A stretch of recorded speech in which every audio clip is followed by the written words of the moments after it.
It's the Real Estate Podcast, across every state, city and town of Australia. And welcome to another episode of the Real Estate Podcast, available on iHeartRadio every morning and on Spotify and Apple and wherever you get your podcast from. It is a Friday morning, which means the weekend is coming and the second day of September for 2022. And I've got to say, there is something to be said about the psychological feeling that you have about spring. Whatever it is going on in the mind, it sure beats the feeling that we have of winter. And coming up this morning, staying with that theme, we are talking to Rich Harvey about spring property and the prediction of what is going to happen this spring. Is it going to be the buyer-seller vibe of bust for spring, or is it going to be the buyer-seller spring bounce? That is the question. We will check on that very shortly.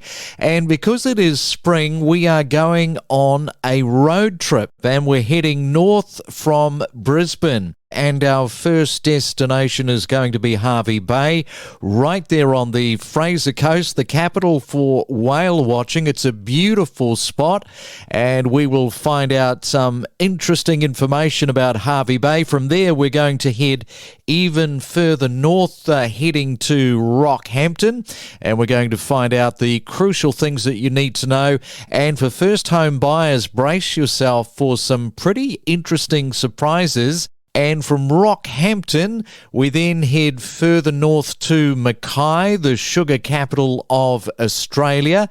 And then from there, we go all the way up to Cairns. So that is coming up, and starting from tomorrow, the road trip north of Brisbane. If you're celebrating your birthday today for the 2nd of September, have a great Friday. You share your birthday with Keanu Reeves. He is turning 57. Lennox Lewis, the former heavyweight boxing champion, he is turning 56. And Salma Hayek, she is turning 55. And it was on this day back in 1951 that the US, Australia and New Zealand signed the ANZUS Mutual Defence Treaty. From first home buyers to property investors and everything in between. Every morning on the Real Estate Podcast. We are just as addicted to property as you are. Every weekday morning from 6:30. It's the Main Centre Forecast with propertybuyer.com.au. All right, let's have a look at your weather around Australia. And good morning to you in Sydney. Expecting some rain today, a high of 19 degrees. Also some possible showers in Melbourne, your high of 13. In Brisbane today, some rain developing also, and a high of 21 degrees. And in Perth, expecting mostly fine and sunny conditions and a high of 23 degrees. It's the Real Estate Podcast, across Australia, 7 days a week. Let's Talk Property, a podcast series with Rich Harvey. Well, spring has arrived along with a Friday morning, so you may be feeling that spring in your step. But will the spring weather have any impact on the property market and buyer and vendor sentiment? Well, rising interest rates has been the biggest drag on consumer confidence. We all know that. And you're probably asking the question of how much further will the rates rise? Will we see a significant bounce in listing volumes, or will the market pricing continue to take a dive? So to find out all about this and what may lay ahead for the property market in spring, we have Rich Harvey, buyer's advocate and CEO of propertybuyer.com.au.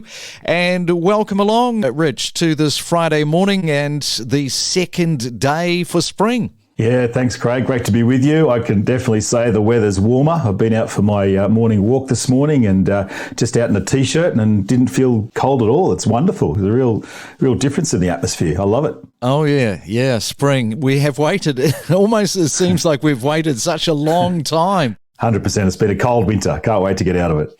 All right, and talking of the summer, let's perhaps first find out what's been happening in various locations along the east coast of Australia, I guess over the last 2 to 3 months. Yeah, it's been a mixed bag, Craig. There's been a lot of different things happening. Our team of buyers advocates, we cover Sydney, Melbourne, Brisbane, Gold Coast, Newcastle, the major regions, and they've generally observed that buyers are approaching the market with a lot of caution. And that real hesitancy to consider buying property has resulted in a lot less properties being put up for sale. We are definitely seeing price corrections in pretty much all markets now. The latest stats that just came out today from CoreLogic are showing that Sydney and Melbourne are down at least 7% on the headline rate. But if you drill down and go, what's happening on the ground, it's more like a 15% drop. And the Brisbane and Gold Coast markets are now, there's evidence that those markets are starting to turn, 2 or 3% down to 5%. It doesn't mean, though, that every property has dropped massively in value. And I'll just give one quick example. We had a client that I bought a property for probably about 15 years ago for $820,000 in Beacon Hill, and they just sold it 2 weeks ago for $2.45. Now, had they sold that property last year, they might have got 2.6, but it's still a pretty decent result, even in a correcting market. So it just goes to show that, good quality properties are still selling well. And the other thing, Craig, I just mentioned, we actually interviewed John McGrath from McGrath Estate Agents, and we asked John, where do you see the market at? And he reckons the market's already fallen 15%, like we say in Sydney and Melbourne. But he also says that we're about 2 to 3% away from the bottom of the market. So he suggests that we're almost most of the way through the correctional phase, and there's a great window of buying well over the next 6 months to get properties at quite a discount. Yes, for sure, because that's really on the back of people trying to second guess the market too right now. So what signals do you look for which might indicate to you that the market might be bottoming out? Great question. I've really been through 5 long property cycles in my career. And the one thing that I've looked for, Craig, is to look for those early signals that indicate whether the market's starting to bottom out or whether it's actually got further to fall. So everyone is trying to second guess this. They're really saying, oh, look, I think it might drop another 5 or 15. And, oh, that economist said this and that, and if you listen to the media, they'd have you believe that property prices are falling everywhere and we're heading for a major crash. But it's absolutely vitally important to remember that when you're watching that evening news, there's not one single property market. What's happening in Brisbane can be quite different to what's happening in outer Melbourne. So for me, some of the key signals that I look for to indicate that the market is actually bottoming out, firstly, is looking at auction clearance rates. And if those auction clearance rates are, say, in the high 50% to that early 60% range, then to me, that says the market's stabilising. If we're less than 50, that's still a market that's dropping in value. Another signal is just the number of bidders at auction. At the moment, we're only seeing 2 or 3 active, genuine bidders. But often it's the case that properties aren't even making it to auction because they're getting negotiated through a pre-auction offer, which we do quite successfully for our clients. And Craig, another signal that I look for is rising attendances at open houses. This time last year, you had a queue of 50 people out the door.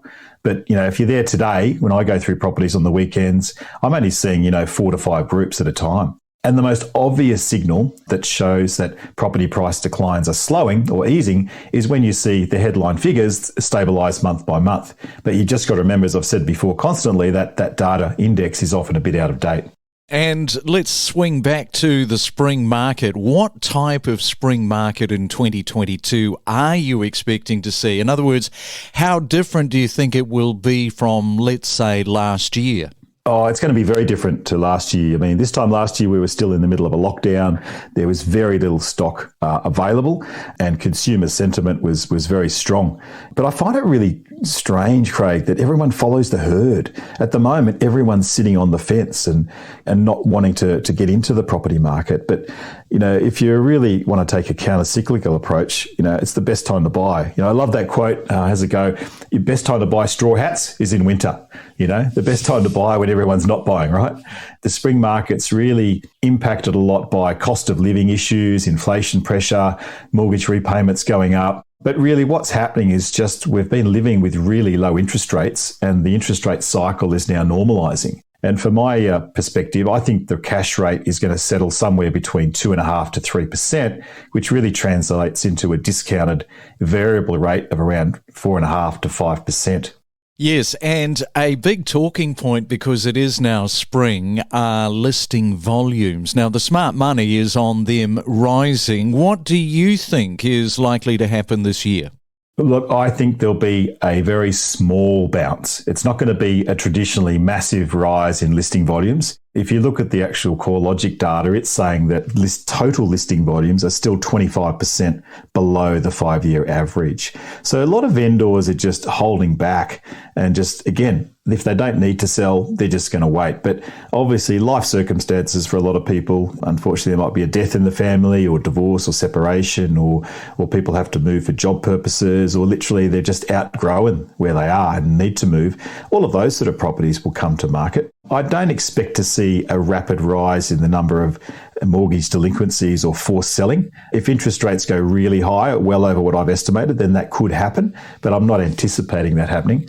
But in terms of new listings, I'm definitely anticipating seeing, a good number of new listings coming to market, but not a dramatic number.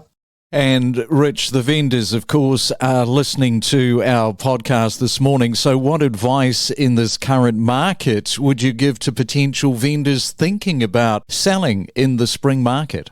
As I often say, buy and sell when you're ready. The market conditions will come and go all the time, and trying to pick that perfect time to sell doesn't always work. And as I said before, high quality properties, they're still selling well. In the eastern suburbs, I interviewed quite a few people this week and talked to Munro Donan, who's our principal of Property Buyer East, and he's saying that, the really good properties are really only 5% off the peak of where they were at during the COVID boom. And, I'm seeing good properties in the Northern Beaches still hold up well. There's definitely, you can buy properties at a discount, but not a massive discount. So, and if you're selling, you're also going to be buying in the same market. So it's all relative as to what you're going to achieve as an end outcome. So I think I would suggest that if you're a vendor, I would probably go early in spring rather than late spring, because we are going to see a couple more interest rate rises. And when that happens, that puts more of a dampening effect on the overall property sentiment. So if you're trying to capitalise on what is available in terms of sentiment, I'd suggest going early in spring rather than try to wait and capitalise on those, early bird buyers that are trying to catch the worm in spring. All right, so you heard it here, vendors. But what about buyers? We should get to them as well. What sort of tips and suggestions would you give buyers as they get out there in search of property in the spring market? Yeah, so look, I think that, if you're a buyer, first thing to do is get your finance in place and then start looking. I'm seeing great opportunities out there at the moment, really significant opportunities. So I think at the end of the day, this spring, we're not going to see a massive bounce and we're not going to see a massive bust. I actually think we're going to see the market level out or bottom out probably toward the end of the year. I think we might see prices correct by another 5%. It's not going to be a dramatic crash. And you see a lot of buyers being completely opportunistic, going, oh, well, look, I'm going to dive in when I know it's the absolute bottom. Well, I can't tell you, Craig, that on the 19th of November that's going to be the bottom of the market. We'll know in history is when the data tells us in history, but you can't look back. So I believe that, we're going to see interest rates stabilise probably about February or March next year. We'll probably see the peak of rates heading back up to where they should be. And then we're going to see property prices stabilise for some time. So, I think, as I've said before, there'll be a slight bounce in the number of transactions during spring. Buyer sentiment has switched from what we call the fear of missing out, FOMO, to the fear of overpaying, FOOP. So we've gone from FOMO to FOOP, and you love the acronyms. So I think the advice for buyers is the next 2 to 3 months is really going to provide some of the best opportunities to get properties at a discount. And I've got to say, we've been able to save our clients anywhere between 2 to 10 times our fees. So it's been a fantastic opportunity for people to think about engaging with the buyer's agent, because we can negotiate really, really well. But I also think for people that are just still thinking about, oh, look, I'll just wait, I'll delay my plans, then you're really just following the herd. But if you really understand the benefits of counter-cyclical buying, then you can particularly do well over this next spring season. Rich Harvey, positivity is in your voice. I can hear it. And let's hope that positivity is rubbing off on people on this Friday morning. Hey, enjoy your weekend coming up and catch you back same time next week. Thanks so much, Craig. We connect you to the best real estate information across Australia. The Real Estate Podcast.